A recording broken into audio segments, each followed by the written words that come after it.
So I'm gonna share with you guys the 5 most important things you need to know about hard wax.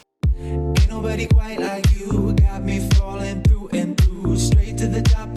So the first thing and the most important part, before you even purchase your hard wax, you actually do need to look at your hard wax and feel it.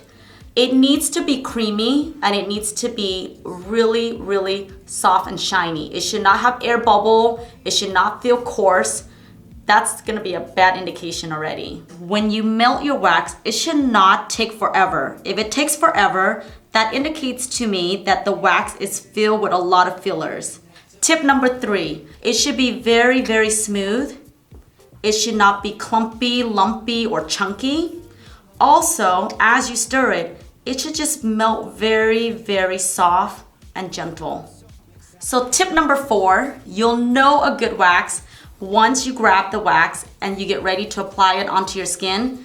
It should apply very, very smooth. Also, you're able to reapply it in the same area without getting burnt or rash.